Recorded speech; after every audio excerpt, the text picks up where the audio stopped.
Bienvenidos a otro divageo y hoy tenemos a Luis Atzin Franco Reina. Él hizo la licenciatura ahí en la facultad, pero tuvo de tutor a distancia, así de aquí cerquitita, a este Fernando Galas. Entonces, nos va a presentar lo que sacó en su tesis de licenciatura y entonces te los dejo, Luis, son todos tuyos. Gracias. Buenos días y muchas gracias por la invitación. Pues yo voy a hablar de descomposición de espacios de dimensión 3. Entonces, antes quiero hablar de por qué la descomposición o cuál es la motivación para esto. Entonces, lo que yo pensé para mi motivación es pensar en los números naturales, ¿no? En una bolsa que tenga los números naturales. Entonces, pues si queremos estudiar como una propiedad para todos ellos, o que algo se cumpla para todos ellos, pues es muy difícil como probarlo para cada uno. Entonces, pues uno en los primeros semestres siempre hace lo de la inducción, aprende la inducción, que es, pues, que cualquier número natural lo puedes construir a partir del uno, ¿no?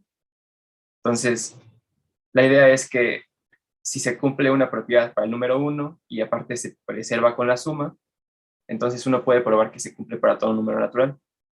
Entonces, esto es como la idea de por qué nos interesa o por qué me interesan las descomposiciones primas de los espacios. Es porque así, o sea, uno no tiene que estudiar a todos los objetos, sino simplemente a una clase más pequeña de ellos. Y si uno puede probar que se cumple algo para ellos y aparte se preserva bajo alguna cierta operación, entonces puede probar que se cumple para todos. Entonces, en mi tesis yo trabajé con dos tipos de espacios distintos. El primero son variedades diferenciables, que son, pues en esencia son espacios topológicos que están cubiertos por abiertos, que son homeomorfos abiertos de Rn. Y pues diferenciables porque si dos de estos abiertos se intersecan, entonces creemos que esta función de acá, que es la phi beta a la menos 1, compuesta con phi alfa, sea diferenciable, para que sea como suave las variedades. Entonces, por un lado voy a hablar de variedades diferenciables, y por el otro de orbifolds, que los orbifolds son como variedades en el sentido en que están cubiertas por abiertos, que son homeomorfos a abiertos de Rn, pero esta vez no solo son abiertos de Rn normales, sino que los abiertos de Rn pueden ser abiertos de Rn cociente algún grupo de isometrías, algún grupo finito de isometrías. Entonces, por ejemplo, aquí en esta imagen tenemos una bola y tenemos a Zn que está actuando como rotaciones por 2πn, y pues el cociente de esta bola es un cono. Entonces, este abierto de acá es homeomorfo al cono. Y bueno, en los orbifolds, estos puntos de aquí, este punto, si nos fijamos en su preimagen, que es este punto de acá, que es el vértice del cono, ese lo fija todo elemento de Zn bajo la acción, lo fija. Entonces, este tipo de puntos que en su preimagen el grupo que lo fija no es la identidad nada más, sino que pueden haber más elementos, los vamos a llamar puntos singulares.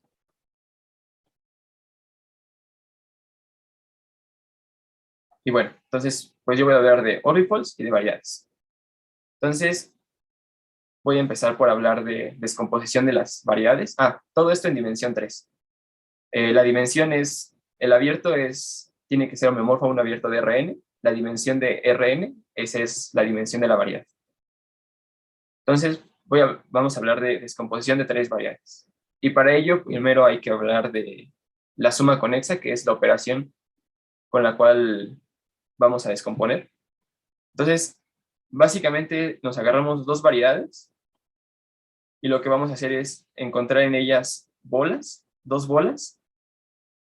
Luego les quitamos un punto a ambas bolas y lo que nos queda es algo que es así homeomorfo, como si le hubiéramos quitado un disquito. Y después, por medio de un diffeomorfismo que invierta la orientación para que esta parte de acá se encuentre con esta y esta con esta, lo que vamos a hacer es pegarlas. Entonces, como si fueran dos tubos de PVC, los vamos así a meter. Y eso es lo que va a ser la suma conexa. Es la forma de que vamos a tener para pegar dos variables. Aquí lo hice para dimensión 2, pero bueno, la idea es hacerlo en dimensión 3. Y una parte importante es que aunque aquí el proceso es como quitar un puntito y luego identificar por un difeomorfismo, invierte la orientación, también se puede ver como me fijo en toda la bola y quito toda la bola. Entonces solamente me queda una esfera de ambos lados. Y esas esferas las identifico. Entonces al final en la suma conexa me va a quedar aquí una esfera. Y entonces ya con esta operación, pues podemos decir que es que una tres variedad sea prima. Bueno, vamos primero a restringirnos dentro de las variedades a las que sean cerradas, que esto es que sean compactas y que no tengan frontera, conexas y que sean orientables también. Y vamos a decir que es prima si no podemos descomponerla en tres variedades que no sean triviales.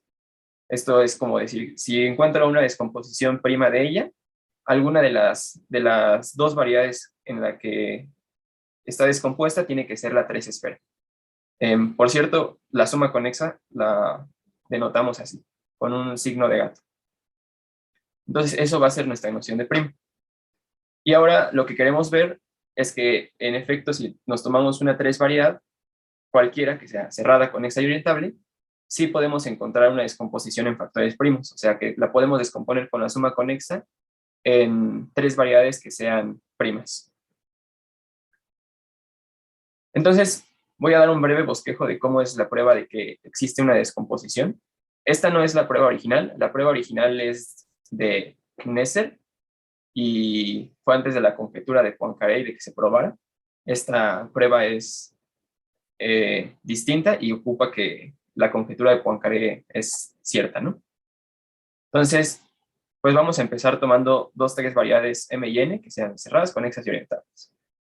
Entonces, lo primero que hay que notar es que las tres variedades son localmente conexas por trayectorias y como además son conexas, entonces van a ser conexas por trayectorias y eso implica que el grupo fundamental no depende del punto base que yo tome en la variedad.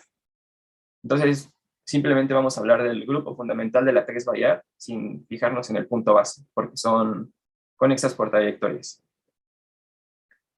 Después, hay que notar que si tenemos un punto en nuestra tres variedad, entonces quitarle el punto a la variedad no cambia el grupo fundamental. Son isomorfos, el grupo fundamental con el punto y sin el punto.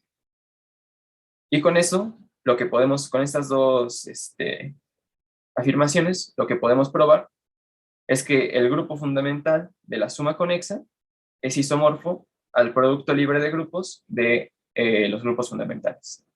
Donde este es el producto libre que representa como las palabras que puedes formar con ambos grupos. Eso es por la dimensión, ¿verdad? Que el inciso 2, que puedo quitar un punto y que el grupo fundamental no cambie. Sí, es porque es de dimensión 3, de dimensión 3 o para arriba. Va, que va. Ok.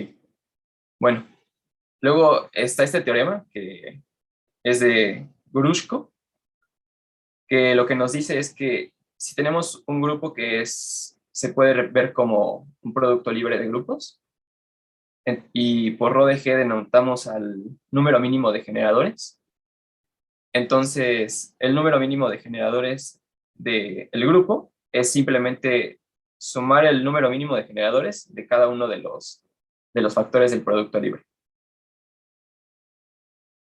Y lo vamos a ocupar ya para finalmente probar la descomposición. Entonces, el teorema importante es que nos dice que cualquier tres variedad cerrada conexa y orientable puede ser descompuesto en tres variedades primas. ¿Y esto cómo se prueba? Bueno, pues una variedad siempre tiene una descomposición, ¿no? O sea, siempre podemos ver a una tres variedad, siempre la podemos ver como M suma conexa la tres esfera. Entonces, siempre existe una descomposición. Entonces, bueno, si la variedad es prima, ya acabamos. Si no es prima, nos fijamos en una descomposición de ella. Si las dos son primas, pues ya acabamos. Si no, entonces la que no sea prima la descomponemos. Y así vamos haciendo ese proceso. Entonces vamos como descomponiendo cada uno de los factores que no sea prima. Y lo importante es notar que eso sí va a acabar en un tiempo finito, o sea que eventualmente todas tienen que ser primas, que no puedo seguir descomponiendo siempre en factores primos. Y eso sale porque si ocupamos este teorema de acá y el grupo fundamental de la suma conexa era el producto libre, entonces tenemos que el número mínimo de generadores del del grupo fundamental de nuestra variedad es igual a el número mínimo de generadores del grupo fundamental de P1 más hasta el número mínimo de generadores del grupo fundamental de PK. Entonces, el grupo fundamental de una 3 variedad, como es compacta, es finitamente generado. Entonces, este número de acá es un número finito. Entonces, esto de acá también tiene que ser, o sea, eventualmente alguno de los factores tiene que ser 0. Es decir, eventualmente, rho Tenemos, de perdón el Luis número que te mío. interrumpa. Perdón, Tenemos sí. una pregunta de Raúl.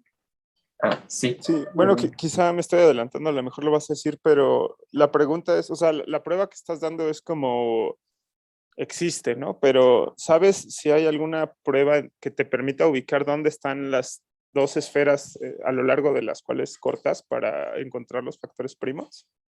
Sí.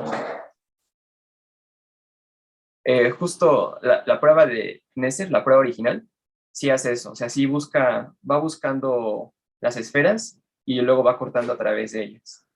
Y supongo que son esferas que son elementos no cero, o sea, como que son, o sea, que no están rellenas, ¿no? Sí, exacto. Del otro lado no acotan una 3 bola. Ah, perfecto. Ok, súper. Gracias. Bueno, entonces, como este de acá es finito, eventualmente, si pudiéramos siempre estar como descomponiendo en cosas primas, tendríamos que existe un PI que el número mínimo de generadores de su grupo fundamental es 0. Esto implica que el grupo fundamental de esa 3 variedad es la, el, el trivial, y por la conjetura de Poincaré, esto implica que PI sería S3. Entonces, pues eventualmente vamos a acabar con esferas, y eso quiere decir que, bueno, con 3 esferas, y eso quiere decir que los anteriores sean primos. Entonces, el proceso sí tiene que acabar en un número finito de pasos, y por eso podemos encontrar 3 variedades primas que descompongan a nuestra 3 variedad. Ahora, la pregunta es si son únicas, o sea, si estas 3 variedades en las que descompongo, si son primas o, digo, si son únicas o no. Y pues la respuesta es que son únicas, salvo el orden, ¿no? O sea, porque la suma conexa, eso es importante, no lo dije, la suma conexa es conmutativa y asociativa. Entonces, pues puedo reordenar y no pasa nada. Entonces, para probar la unicidad, igual, así brevemente, la idea es, primero, probar este lema. Es que si a m la puedo ver como descomposición de 2 variedades y al mismo tiempo como descomposición de k variedades, entonces las puedo renumerar para que las primeras R sean M1 y las siguientes K-R sean M2. Y la prueba de esto es más o menos sencilla. Lo que hay que notar es esta suma conexa de aquí nos va a dar una esfera T. Y estas sumas conexas de acá nos van a dar esferas sigma 1, sigma R menos 1,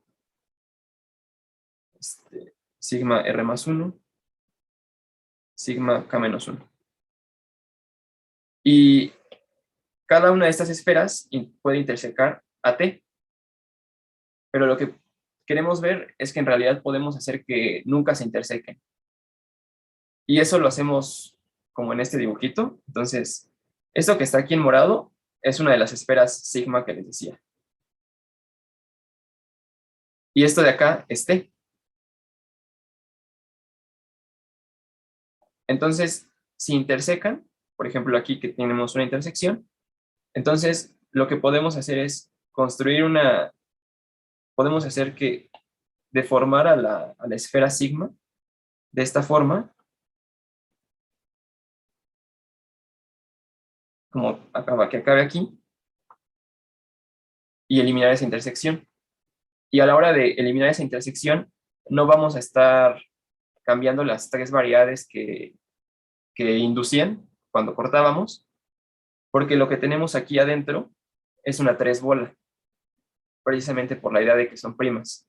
Entonces, como son primas, lo que está aquí adentro tiene que ser una 3 bola, y como que podemos empujar esa intersección y sacarla sin que estemos quitándole más que una bola, y eso es como si no le quitáramos nada a la variedad.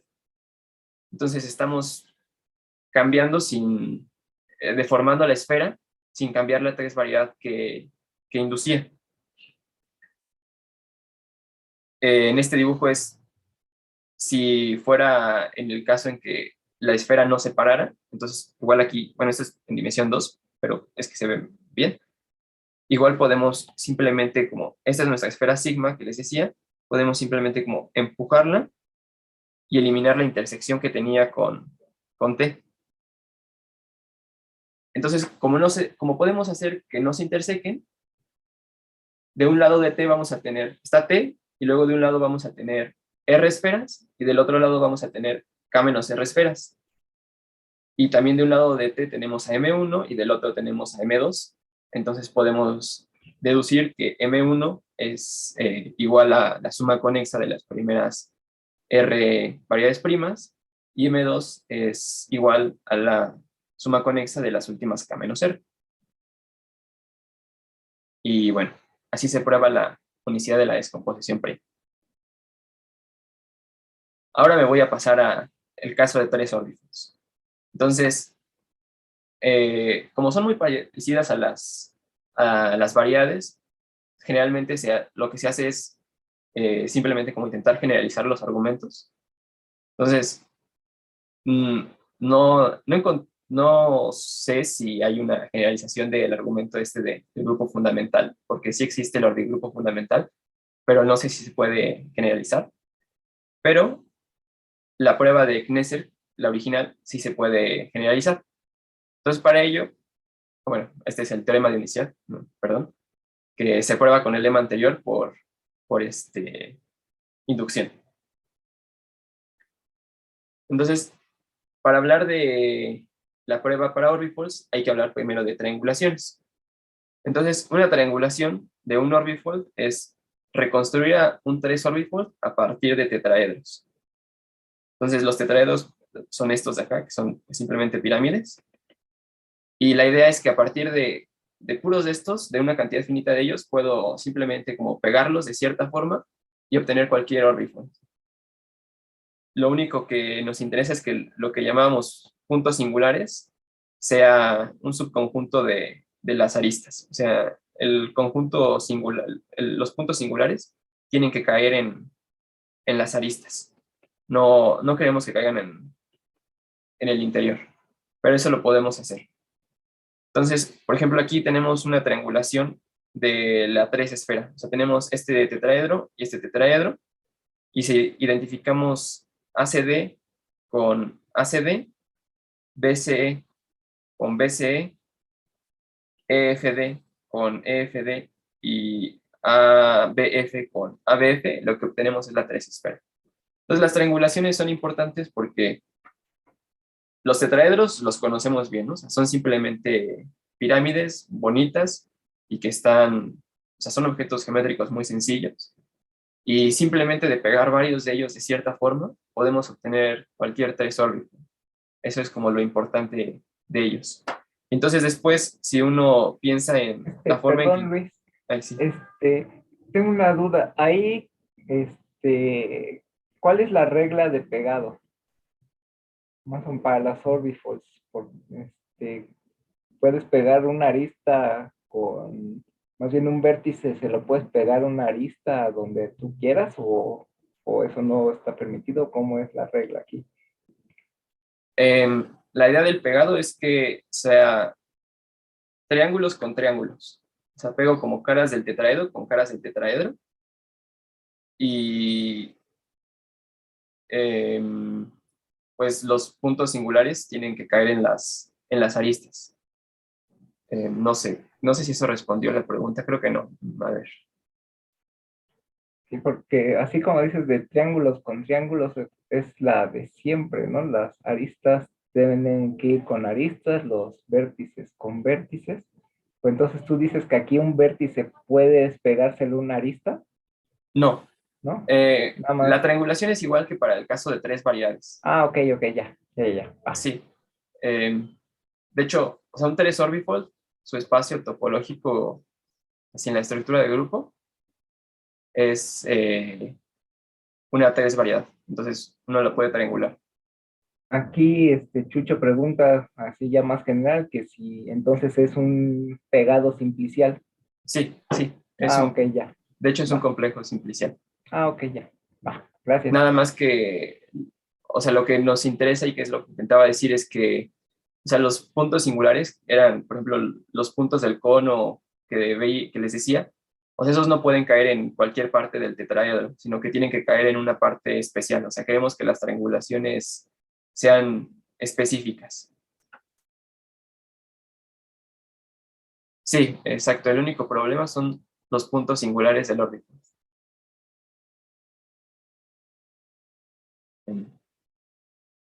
Bueno, ¿ahí hay alguna otra duda? Aparentemente no. Yo tengo Ah, una sí, ya. pregunta. Sí, Entonces, estos puntos singulares son en, no sé, dimensión uno, y lo que haces es que haces una isotopía en esta variedad para que queden justamente las aristas de la triangulación, ¿es más o menos eso? sí, ajá, Ah, ya. ok.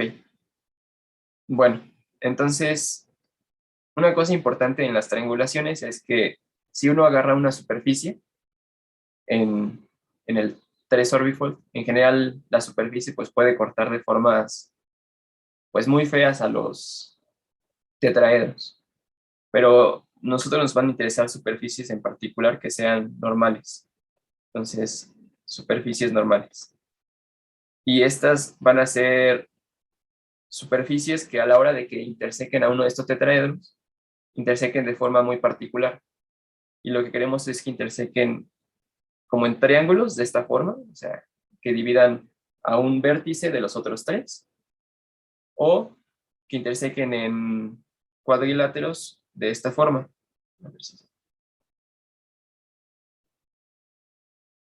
Entonces, aquí este cuadrilátero divide a estos dos vértices de estos otros dos vértices. ¿Sí se vio eso? Sí. Sí. Entonces, las superficies normales van a intersecar de estas dos formas particulares. Y nos interesan porque aquí, o sea, de por sí ya tenemos una cantidad finita de tetraedros, y luego aparte las superficies podemos hacer que corten de una forma muy particular a estos tetraedros. Entonces nos da mucho control sobre cómo son nuestras superficies. Bueno, entonces, cuando hablamos de tres variedades, definíamos la suma conexa para poder hablar de la descomposición. Y la ventaja que teníamos es que existía solamente, agarrábamos una esfera, una tres bola, la quitábamos, nos quedaba la frontera esfera y identificábamos las esferas, ¿no? El problema aquí es que, aunque tengamos una tres bola nada más con su frontera una dos esfera, pues existen muchos tipos distintos porque están cargando ahí información sobre los grupos. Entonces ahí eso es un problema. De hecho, tenemos como la tres bola normal, que es la que le vamos a llamar ordinaria. Luego, si actúa un grupo cíclico por rotaciones, entonces vamos a tener esta que se llama cíclica. Y luego, si actúa un grupo diedral o el grupo de isometrías de un tetraedro, un icosaedro o un... Ahí. perdón, olvidé cómo se llama, ocaedro. Entonces va a tener, Octaedro. Perdón, Octaedro, ¿no? Creo. octaedro. Entonces las bolas van a tener como esta estructura de que tienen, o sea, estas líneas representan como el conjunto de puntos singulares. Entonces no podemos simplemente pegar como esta cíclica con esta de vértice, porque aunque sean esferas y topológicamente las podemos pegar, la información de grupo de los grupos no coincide, entonces no se pueden simplemente pegar. Entonces, si uno quisiera pensar en una generalización de la suma conexa, pues tendría que hablar de mínimo 3 tipos distintos de suma conexa. Y bueno, aparte, o sea, si un grupo cíclico es N y el otro es M, tampoco se pueden pegar porque tampoco van a coincidir los grupos. Entonces, hay muchos tipos distintos como de suma conexa, y por eso, en vez de hablar de una suma conexa, lo que vamos a hacer es, bueno, pero fíjate en esta esfera. Lo que está del otro lado sí es una 3 bola, o sea, quizá no es, o sea, sí es una 3 bola en ese sentido, o sea, son de este tipo, y si no, lo que cota del otro lado, lo quito, y, o sea, como que corto. O sea, la idea es buscar que espacios en los que toda 2 orbiesfera sí acote una 3 orbibola, en este sentido, con estas imágenes. ¿Sí? Bueno, Sí. y a eso le vamos a llamar irreducibilidad. Entonces, un 3 orbifold va a ser irreducible si toda 2 orbiesfera acota una 3 orbibola. Y vamos a decir así brevemente que las orbiesferas ordinarias son menos complejas que las de vértice y sucesivamente. Es decir, la más sencilla es la ordinaria, luego va la cíclica, y luego la más complicada es la que tiene un vértice. Eso va a quedar más claro en un momento. Bueno, entonces lo que queremos es ver que podemos cortar a través de orbiesferas como en o sea, en una cantidad finita. Que aparte, cortando en una cantidad finita de orbiesferas, podemos obtener cosas que sean irreducibles. Entonces, eso lo vamos a hacer con este teorema que es de finitud. Esta es la generalización del teorema de finitud para 3 variedades, que es la forma normal en la que se prueba la descomposición en factores primos. Y lo que nos dice es que si tenemos un 3 orbifold triangulado, entonces hay un número natural m, tal que si agarramos un conjunto de 2 orbiesferas, pero que sean normales, aquí lo importante es que sean normales, y tiene más de m elementos, es decir, k es mayor estricto que m, entonces cuando corte a través de ellas, alguna de las componentes conexas va a ser una región producto, donde región producto me refiero a que es como, tengo una esfera, y del otro lado tengo otra orbiesfera. ¿Sí? Eso es lo que nos dice este teorema. Y la prueba ocupa justo esto de que sean normales, porque como son normales, entonces la intersección con un tetraedro es muy específica. O sea, es triángulos o cuadriláteros. Entonces, si nos fijamos aquí en este tetraedro, las superficies no se intersecan. Entonces, podemos escoger a lo más todos los triángulos,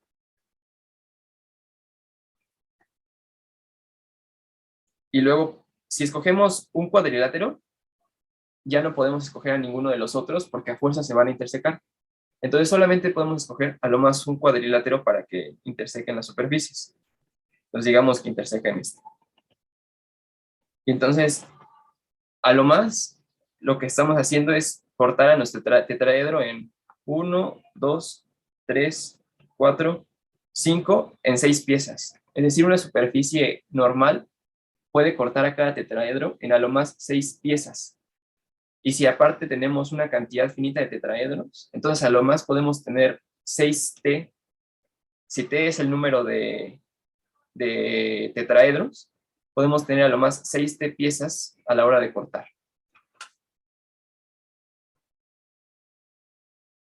Entonces eso es lo que nos va a ayudar a probar este teorema de finitud, de que pues, no podemos tener una cantidad infinita de dos orbisferas normales que corten, sino que va a ser una cantidad finita.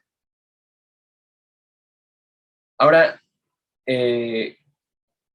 eso fue para orbisferas normales.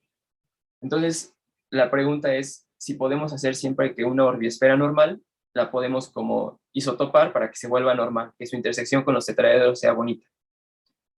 Y al igual que en el caso de variades, sí se puede hacer, y se puede hacer por medio de estos 3 dibujitos que se llaman movimientos de normalización. Y lo que hacen es modificar las superficies para que intersequen de esta forma bonita a los tetraedros.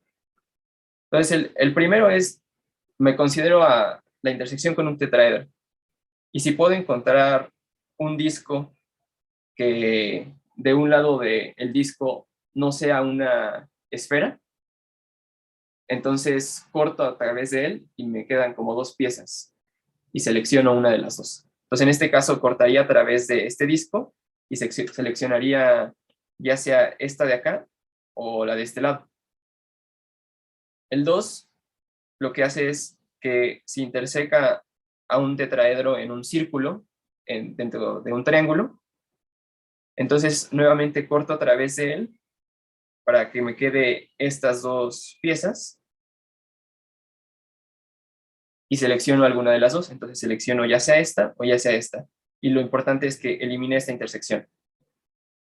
Y el tercero, que es un poco más difícil de ver, es si la superficie interseca a una arista en 2 puntos, entonces lo que quiero es eliminar esa intersección de plano. Y lo que hago es, pues como en este dibujito, ¿no? O sea, simplemente como que empujo la superficie para que no interseque de plano a mi arista. Entonces, con combinaciones de estos 3 movimientos, haciendo estos 3 movimientos, siempre puedo hacer que cualquier superficie que tenga se vuelva normal y que conserve como las mismas propiedades. Oye, yo tengo una pregunta. Sí. En el dibujito 3 se parece mucho a lo que se conoce como el truco de Whitney. ¿Estoy correcto o has escuchado de esa cosa? No he escuchado de él, perdón. Bueno, es que el punto es que el truco de Whitney en 4 dimensiones es todo un tema porque justamente, o sea, básicamente lo que haces es en este dibujito que tienes como esta hoja doblada atravesada por como, digamos, palillo, pues lo que haces en el truco de Whitney es tomas un arco en la hoja que conecta los puntos de intersección y lo unes con los otros puntos a lo largo del palillo y pues eso es como un disco, eso es como un círculo topológico y si está relleno, pues entonces empujas la hoja a lo largo de ese disco, ¿no? Pero el punto es que en 4 dimensiones y abajo, según yo, no siempre puedes garantizar, primero, que exista ese disco, ¿no? Porque pues justamente tendrías que suponer que ese elemento o sea, ese lazo en homotopía es trivial, ¿no? Entonces, o sea, hay varias cosas y luego hay otras complicaciones que no quiero como mencionar, pero el punto es, o sea, eso por qué se puede hacer en este contexto. O simplemente estás diciendo, bueno, cuando se pueda, se hace, o como, no entiendo. Sí, de hecho, en la forma técnica es justo lo que mencionabas. Tienes que fijarte en el lazo que va así y esto va a acotar un disco aquí. Y lo que tienes que ver es si ese disco se puede, como dices, si es trivial en el grupo de homotopía para poder mover. Pero en el caso de los tetraedros siempre se va a poder porque los tetraedros están como rellenitos, entonces ese disco siempre va a estar relleno. No sé si me explico. Claro, sí, es que tienes fija la triangulación, ¿no? Y te estás trabajando en un tetraedro. Uh-huh. Claro. También esa es la parte importante de los tetraedros que, pues al final son como bonitos en ese sentido. Pero sí son, o sea, esos tetraedros, o sea, más bien, pues es que cuando tú triangulas un espacio, o sea, como que las celdas en la triangulación, permíteme llamarlas así, son imágenes homeomorfas de estos tetraedros, pero no necesariamente están así como, pues, por ejemplo, planitos, ¿no? O sea, Sí, no. O sea, de hecho, tienes como tu complejo simplicial y tienes un homeomorfismo que los lleva al espacio y ahí se deforman y se hacen como feos, ¿no? Sí, es lo que decías. sí, bueno, también, no sé, supongo que te la compro, pero... Ay, No, no, no, me falla, bueno, dale, dale. lo voy a pensar un poco más. Sí, no, dale, dale, está súper bien, tú dale. Eh, bueno, entonces, la última, bueno, esta proposición, que es el último paso para ya probar que podemos descomponer, es ver que justo podemos siempre agarrar, siempre que tengamos una esfera, la podemos como normalizar para que interseque de forma bonita y después de que normalicemos, preserva las mismas propiedades. O sea, a la hora de que corte va a ser exactamente el mismo espacio, no va a haber cambios. Entonces, aquí ocupé esenciales, perdón. Esencial quiere decir que la orbiesfera no acota una 3 orbibola. Entonces, nos fijamos en una triangulación de un orbifold y nos agarramos un conjunto de orbiesferas que sí sean, que no acoten 3 orbibolas y que ya sean normales. Entonces, si a la hora de cortar a través de ellas, en uno de los en una de las componentes conexas, tenemos una 2 orbiesfera que sí sea, que también sea esencial en, aquí el gorrito significa que las fronteras que son orbiesferas las encapuchamos, o sea, les pegamos 3 orbibolas para que sea cerrado otra vez. Si otra vez esta orbiesfera no acota una 3 orbibola, y aparte todas las orbiesferas que estaban en este conjunto son estrictamente menos complicadas, que es lo que mencionaba hace rato de la más sencilla es ordinaria, luego sigue cíclica y la más difícil es con vértice. Entonces, a esta orbiesfera sí la podemos reemplazar por una 2 orbiesfera que sea normal y que cumpla las mismas propiedades. Entonces, o sea, aquí es la primera diferencia como muy grande que, bueno, una de las diferencias que tenemos con el caso de 3 variedades, y es que para poder normalizar, o sea, no podemos simplemente agarrarnos todas las esferas y normalizarlas de golpe, sino que tenemos que seguir un cierto orden. Primero empezar con las ordinarias, luego ir con las cíclicas y luego ir con las de vértice. Porque de hecho, si no seguimos ese orden, a la hora de normalizar puede ser que no se, no se preserven las propiedades y obtengamos cosas que no es lo que queramos.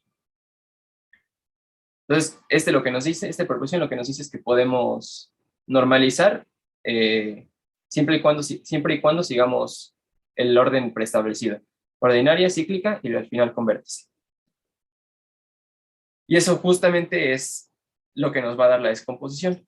Esto tiene mucho texto, pero bueno, la idea es, tomemos un 3 orbifold, este es el algoritmo que nos va a dar la descomposición. Entonces, tomamos un 3 orbifold triangulado. Entonces empezamos sin ninguna orbiesfera y que nuestro espacio sea X. Entonces nos fijamos en las orbiesferas ordinarias, en las 2 orbiesferas ordinarias. Si todas acotan una 3 orbibola, entonces me paso a las cíclicas. Si existe una que sea esencial, es decir, que no acote una 3 orbibola, entonces la agregamos a nuestro conjunto de esferas, pero normalizado, o sea, la normalizamos, luego la agregamos a nuestro conjunto S, y ahora allí lo que hacemos es cortar por esa esfera, cortamos, nos queda la cantidad de piezas que nos quede, y las fronteras las encapuchamos con orbibolas. Y volvemos a repetir, volvemos a buscar orbiesferas ordinarias, hasta que nos las acabemos. Y después hacemos lo mismo con cíclicas. Y una vez que nos acabemos las cíclicas, entonces pasamos a las que tienen un vértice. Y pues una vez que acabe, y una vez que tenemos todas las de vértice, pues ya acabamos, porque ya sabemos que ya no hay ninguna otra orbiesfera que sea, que no acote una 3 orbibola. Y este algoritmo sí va a acabar en un tiempo finito por el teorema de finitud que teníamos, que nos decía que como este conjunto es de orbisferas normales, entonces tiene que ser finito, no puede ser un conjunto infinito y que este algoritmo siga repitiéndose una y otra vez. Y bueno, eso termina la existencia de la descomposición de tres órbitales. Es el algoritmo que nos dice que podemos descomponer, pero en factores irreducibles, ya no en primos, sino irreducibles. Y bueno, finalmente quiero mencionar por qué empecé a trabajar con todo esto, y es que junto con Luis Guijarro de la Universidad de Madrid, Fernando Galás, que es mi asesor de tesis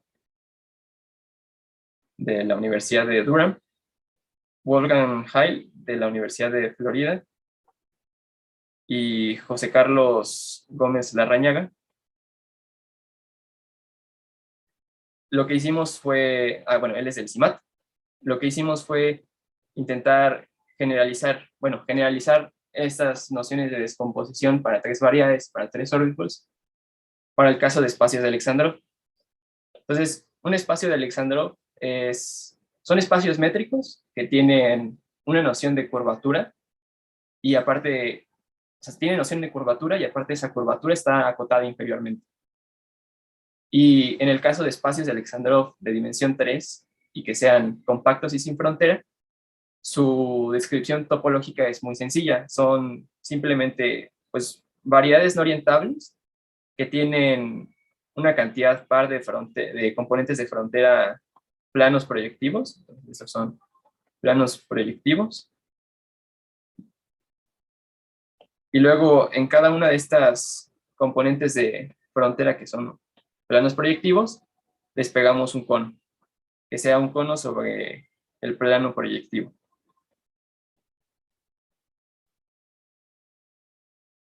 Y lo que hicimos fue pues, definir nuestra propia noción como de suma conexa. Entonces, para ello, pues te fijas en dos espacios de Alexandrov. Sí, es como una piñata. Te fijas en dos espacios de Alexandrov y te tomas dos puntos en ellos. Entonces, te fijas en un punto aquí X y un punto aquí en Y.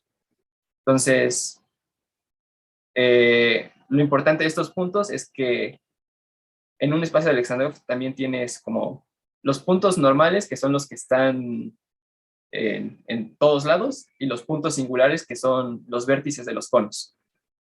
Entonces, te tienes que agarrar o dos puntos singulares o dos puntos normales. Si te agarras dos puntos normales, como aquí X y Y, entonces tomas una bola en cada uno de ellos, la quitas la bola y identificas las fronteras, es decir, haces la suma conexa regular. Si te agarras puntos singulares, entonces lo que haces es quitar todo el cono sobre el plano proyectivo, este de aquí lo quitas, identificas los planos proyectivos. Y entonces esa es la suma conexa que nosotros definimos y que la denotamos así como X suma conexa de Alexandrov, con los puntos X y Y, así se denota. Y es... ¿Sí? Oye, Luis, ¿cómo sabes que te queda un Alex después de hacer eso? Me imagino que subes como la cubierta ramificada y por compacidad, alguna cosa así. No, porque lo que obtienes, o sea, lo puedes hacer sin pensar en los puntos singulares, o sea, sin pensar en los conos, simplemente como la tres variable orientable, identificando los planos proyectivos o haciendo suma conexa. Entonces lo que te va a quedar es una tres variedad compacta otra vez. Y cuando le pongas los conos no va a haber problema. Entonces es una variedad, bueno, sin los conos es una variedad diferenciable con su métrica y le puedes poner una métrica que sí sea riemanniana. Pero sí es riemanniana, porque el pegado no se ve muy suave, ¿no? En general. Um,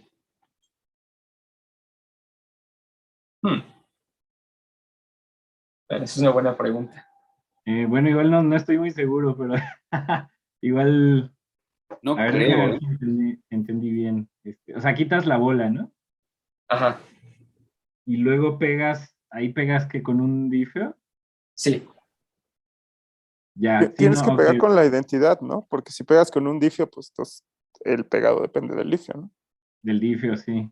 Pegas con la identidad entonces. Ajá. O menos la identidad, algo así. O sea, en la suma conexa, pues Y, pegas con eso. a ver, es que, sí. Bueno, igual no sé si estoy confundido ahí, si puede uno mantener la cota de curvatura, ¿no? Porque en general pienso que puede quedarte así como una esquina, ¿no? A la hora de que pegas con la identidad. Me imagino como, por ejemplo, en dimensión 2 que tienes un cilindro y le quitas ahí un disco, este, pues está curvado el disco, ¿no? Y luego pegas otro cilindro ahí, igual una copia de eso, te queda como con esquinas, ¿no?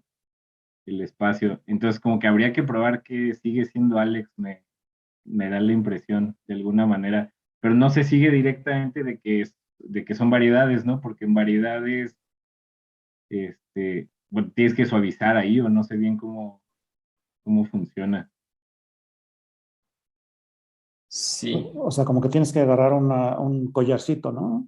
Sí, un collarcito, exactamente como dice Mm. Oscar, sí, o sea, como que en variedades agarras un collarcito, y bueno, y en general no te importa la curvatura, ¿no? Pero aquí sí te importa, y entonces como que no se sigue de que sea una suma conexa de variedades, me parece. No sé si lo que se me ocurría era subir a la cubierta, pero creo que no ayuda mucho. Igual, bueno, no sé, ahí luego si me puedes platicar estaría nice. Sí, sí. Bueno, voy a pensar en esa pregunta. Y bueno, pues salvo esta pregunta que pues es importante porque dice siquiera si está bien definido, si sí se mantiene en la categoría de espacio de Alexandrov, pues lo que encontramos es que sí se puede, todo espacio de Alexandrov sí lo puedes descomponer en factores primos de esta forma. Y bueno, eso sería todo. Gracias, Luis. Muy bonito tu exposición, tus diapositivas están bien, bien bonitas. ¿Ves? ¿Alguien tiene alguna pregunta para Luis? Yo tengo otra medio inocente, a ver si no digo una tontería. O sea, digamos, esto en principio es un poco, es como que haces descomposición de orbifolds no orientables y además se preserva la curvatura, ¿no? Se podría pensar como, o una cota de curvatura por debajo, algo así. O En sea, el como caso dos, de son como Alexandrov, dos, sí, o sea, son como dos problemas, ¿no? Como si nada más te fijas en la parte topológica, son tres orbifolds no orientables, ¿no? Entonces sería como la descomposición de orbifolds no orientables. Pero sí, además, está como el segundo problema que ya es geométrico, que es decir que la suma conexa siempre la puedes hacer preservando alguna cota de curvatura, que me imagino que va a ser peor en general, ¿no? Si tenías, por ejemplo, suspensión del plano proyectivo más suspensión del plano proyectivo, ambos factores tienen curvatura positiva, pero en general me imagino que la suma conexa tiene curvatura mayor o igual que -1 o alguna cosa de ese estilo. esa última Entonces, parte no la he pensado, pero me imagino que sí. ok. Ok. Entonces, y bueno, digamos ya la pregunta inocente es, ¿ya se conocía la descomposición para orbifolds no orientables? No, de hecho, justo la que presenté, olvidé decirlo, eso es para orbifolds que sean localmente orientables. O sea que Sí, ok. Sí, el sí, sí. grupo que actúa ya tiene que ser, en los abiertos, tiene que ser isometrías que preserven la orientación. Sí, ok, ok. Entonces, Sí, digamos, esto te da otra prueba del teorema de geometrización de Alex, ¿no? Porque puedes decir, eh, tengo un 3 Alex y subo a la cubierta ramificada. No, ni siquiera, tengo un 3 Alex, entonces es un orbifold no orientable, entonces lo separo en sus componentes primas. Y ahora sí, cada componente prima busco su cubierta ramificada y ahí aplico geometrización, ¿no? De 3 variedades compactas con frontera. Que es lo que no podían hacer Fernando y Luis en su momento, ¿no? Porque no tenían la descomposición de Orbifold. Ok. Me parece. No sé si estoy en lo correcto ahí. Yo tampoco tendría que pensarle más porque no había pensado en esa parte de resolver geometrización con esto de la descomposición. No, está súper padre, súper interesante. Muchísimas gracias.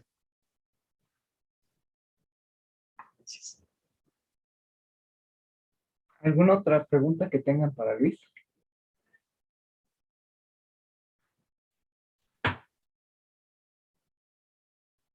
¿No? Ya no hay más. No hay más preguntas. Yo sí tengo una pregunta, Luis, pero yo esto de los orbifolds no me lo sé, pero puedes regresar a tu dibujito donde tenías todos los cocientes. Sí. Según yo, está aquí. Sí, está muy bonita la exposición. A ese. Entonces ahí, si entendí, el orbifold sería, por ejemplo, en ese segundo, sería colapsar toda la arista ese en un solo punto. Ah, no. Lo que es, tienes como la bola y actúas como rotaciones, o sea, tienes aquí así como esto de esta forma. A ver si se ve. Así. Y entonces identificas esta cara que está acá atrás con la cara que te queda aquí enfrente. O sea, Ya. como que rotas la esfera y lo único que, es una rotación de la bola y lo que te queda fijo, o sea, los puntos que te quedan fijos son todos los puntos que están en el eje vertical. Y ese, por ejemplo, en el segundo es homeomorfo a algo conocido. Este de aquí, Ajá. pues es, o sea, homeomorfo es a la esfera Ah, sí, entonces sí. Ah, y a la tres bola. O sea, lo único que cambia es como si tuvieras un balón de americano. ujú. Ah, ya. Ya, ok. Va, Y ya me quedó más claro. las aristas y los vértices lo que te indican es que esos son puntos singulares, o sea que cuando te fijas en el grupo que está actuando, a esos puntos los deja fijos un grupo que es distinto de Fracción. de Ya la te identidad. entendí. Sí, ya te entendí. Va. Gracias, ya. No había entendido bien eso. Oye, pero ¿Más dudas? entonces, sí, o sea, justo de lo que están comentando, o sea, eso pasa por, pues, tener ya clasificados como, o sea, es que no conozco mucho de la teoría de orbifolds, pero la idea era que un orbifold era, o sea, está modelado en abiertos que tienen acciones de grupos finitos, o qué tipo de grupos son. Sí, son grupos finitos de isometrías. Ah, ok, y entonces supongo que, por ejemplo, esta tablita, permíteme llamarla así, que estás presentando, o sea, es exhaustiva, o sea, esos son todos los grupos de isometrías que pueden actuar, bueno, todos los grupos que pueden actuar por isometrías en la esfera, Que o hay más, que como preservan la modelos. orientación. O Ajá, sea, sí. los subgrupos finitos de SO3 son solamente el cíclico, los diedrales y estos tres, que es el... Ah, ok. Sí, justo esa era mi pregunta. Ok, Sí, entonces sí, es como todo lo que... exacto. Esta lista Cool. es exhaustiva de todo lo que puedes tener. Y en general, o sea, digo, esto ya va más allá quizá de lo que hablaste, pero tú sabes si en general, o sea, están clasificados los grupos finitos de S o N, o sea, para que podamos como hablar de esta, o sea, de las correspondientes orbíbolas en N dimensiones. No sabría. Sé que en dimensión 2 y en dimensión 3 sí están bien clasificados. En más dimensiones no sabría. No, órale, está cool.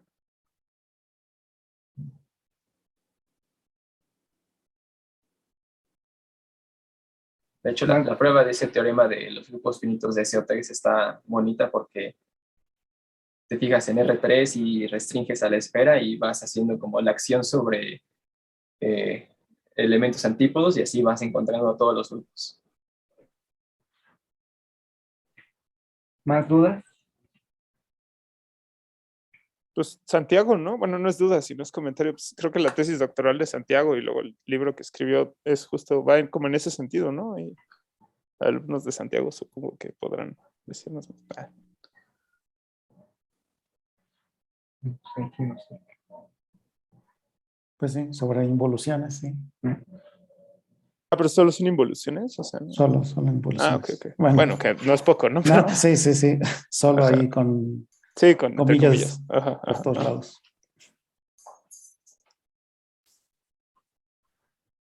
Bueno, sí. ¿Más dudas, comentarios?